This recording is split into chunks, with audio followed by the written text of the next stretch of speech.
Wanted boys hostel. पूरे hostel में अफरा तफरी मची हुई थी। दो बच्चों की लाश बड़ी बुरी हालत में हॉस्टल के बगीचे में मिली थी। एक लाश पेड़ पर लटकी हुई थी, उसकी बॉडी से खून टपक रहा था और दूसरी लाश के कपड़े फटे हुए थे। ऊपर से गिरने के कारण उसके शरीर से भी कई जगह से खून निकल रहा था। मैंने तुम लोगों से मना किया था हॉस्टल मत खोलो, मगर मेरी बात किसी ने नहीं मानी। इंजीनियरिंग कॉलेज में एडमिशन हुए थे। सारे कॉलेज में बहुत चहल पहल थी। इस साल कॉलेज में 2 नए सब्जेक्ट भी चालू किए थे। इस कारण बच्चे ज्यादा थे जो कॉलेज के हॉस्टल में ठीक से एडजस्ट नहीं हो पा रहे थे। सर, बच्चों को रुकने के लिए कोई व्यवस्था नहीं मिल पा रही है और हमारा हॉस्टल भी छोटा पड़ रहा है, तो क्यों ना हम एक रूम में 2 बच्चों को रुकने के बजाय 3 बच्चों को रूम शेयर करने के लिए कहें। नहीं, हॉस्टल के कमरे छोटे हैं, एक कमरे में 3 लोग आसानी से एडजस्ट नहीं हो पाएंगे। ऐसा करते हैं, पुरानी बिल्डिंग वाला हॉस्टल रिनोवेट करा लेते हैं, बच्चे आसानी से रुक जाएंगे। पुरानी बिल्डिंग वाला हॉस्टल? मगर सर वो तो... अरे वो तो क्या, कुछ नहीं, हॉस्टल को फिर से कलर करा लो, उसके बाद कोई दिक्कत नहीं होगी। प्रोफेसर के मना करने के बावजूद भी प्रिंसिपल नहीं माने और उन्होंने वो हॉस्टल बच्चों के रहने के लिए खोल दिया। कुछ दिनों के बाद वहां छोटी मोटी घटनाएं होनी शुरू हो गई, जिसमें कभी बाथरूम के नल में से पानी की जगह खून आता, तो कभी आधी रात को किसी के रोने की आवाज। जूनियर स्टूडेंट्स को लगता कि सीनियर स्टूडेंट रैगिंग ले रहे हैं। सभी लोग इन सारी बातों को सामान्य मानकर नजरअंदाज कर रहे थे कि एक सुबह पूरे हॉस्टल में अफरा तफरी मच गई। 2 बच्चों की लाश बड़ी बुरी हालत में हॉस्टल के बगीचे में मिली थी। एक लाश पेड़ पर लटकी हुई थी, उसकी बॉडी से खून टपक रहा था और दूसरी लाश के कपड़े फटे हुए थे। ऊपर से गिरने के कारण उसके शरीर से भी कई जगह से खून निकल रहा था।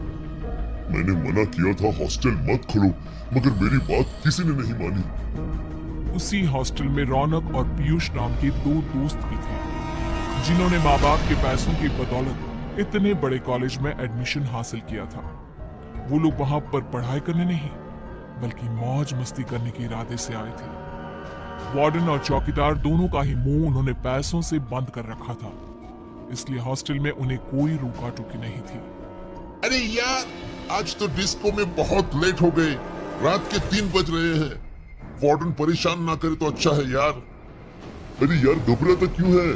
तेरा ये दोस्त किस मर्ज की दवा है, देख लेंगे।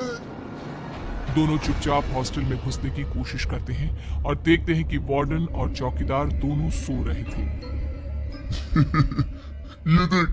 ये देख हमारे रखवाले, इन लोगों को खुद रक्षा की जरूरत है।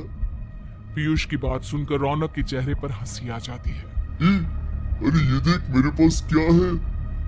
कहते हुए पीयूष रौनक को एक शराब की बोतल दिखाता है।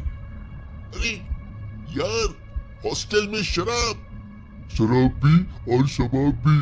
देख देख देख, छत पर एक लड़की है, आज रात डबल पार्टी।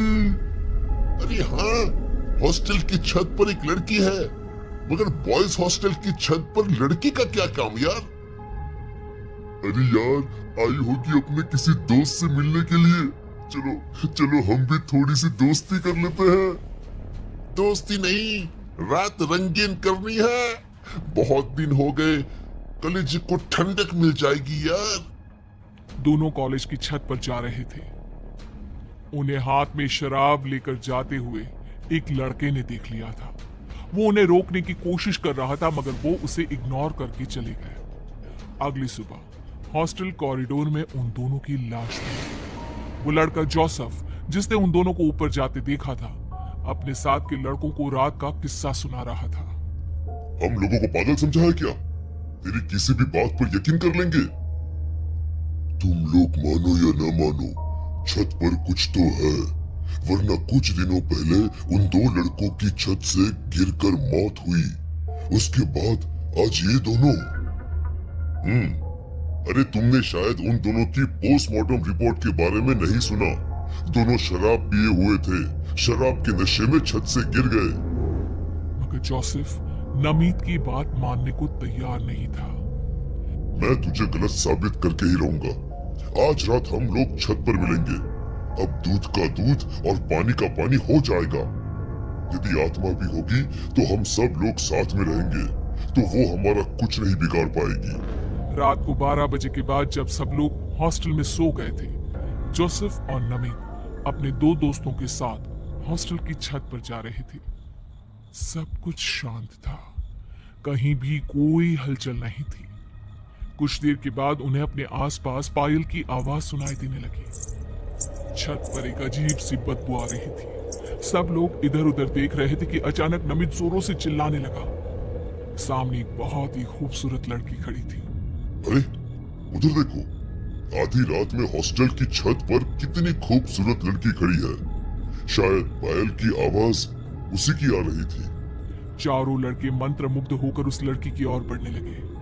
यार कितनी खूबसूरत है, इससे तो दोस्ती करनी पड़ेगी। नमित दोस्ती करने के लिए उसकी ओर बढ़ रहा था कि अचानक खूबसूरत सी लड़की एक भयानक चुड़ैल में बदल गई। वो चुड़ैल जिसका चेहरा बुरी तरह से कुचला हुआ था, हाथ पैर टूटे हुए थे, इसलिए वो घसीट कर चल रही थी। वो चारों लड़कों के सामने आकर भयानक हंसी हंसने लगी। चारों लड़के बुरी तरह से डर चुके थे। भागने के लिए जैसे ही वो सीढ़ियों की ओर जाने लगे तो छत का दरवाजा अपने आप बंद हो गया। छत की लाइट चालू बंद होने लगी। दूर क्यों खड़े हो, मेरे करीब आओ। तुम लड़के लोग तो लड़की देखकर उससे दोस्ती करना चाहते हो ना, और मुझे देखकर पीछे हट रहे हो।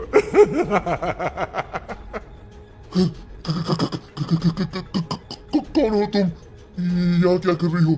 हमें जाने दो, हमें जाने दो। हमने तुम्हारा कुछ नहीं बिगाड़ा, हमें जाने दो। मैं सबको खा जाऊंगी, सबको मार डालूंगी। तुम लड़के यही तो करते हो, लड़कियों की जिंदगी बर्बाद। लड़के देखे नहीं कि टूट पड़े जानवरों की तरह उसके ऊपर। अभी कुछ देर पहले मेरी खूबसूरती की तारीफ कर रहे थे, अब क्या हो गया? क्या मैं खूबसूरत नहीं लग रही? बताओ ना। फॉर गॉड सेक, अरे हम लोगों को छोड़ दो। हम लोगों ने तुम्हारा कुछ नहीं बिगाड़ा, छोड़ दो हमें। बिगाड़ा तो मैंने भी किसी का कुछ नहीं था, फिर क्यों मुझे कुछ लोग हाथ पैर बांधकर इस छत के ऊपर ले आए थे, मेरे साथ जबरदस्ती की। इसके बाद मेरा चेहरा कुचलकर मुझे छत से नीचे फेंक दिया। देखो देखो मेरा चेहरा कितना बदसूरत हो गया, मेरे हाथ पैर सब टूट गए। तब से लेकर आज तक मैं अपने कातिल की तलाश में घूम रही हूँ। मरेंगे इस हॉस्टल में जितने भी लोग हैं, सब मरेंगे। कहते हुए उस चुड़ैल ने उन चारों को अपने बड़े बड़े नाखूनों से चीर डाला और फिर छत से नीचे फेंक दिया। अगले दिन जब उन चारों की लाश हॉस्टल की कॉरिडोर में मिली तो प्रोफेसर तुरंत प्रिंसिपल के पास मिलने गए।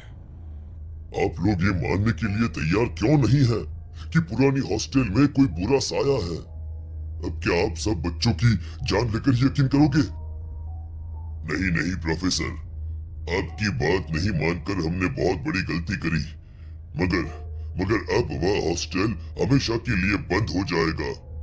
उन चारों की मौत के बाद कॉलेज अथॉरिटी को यकीन हो गया था कि हो ना हो कॉलेज में किसी बुरे साये का प्रकोप है, और उन्होंने उस हॉस्टल को बंद कर दिया।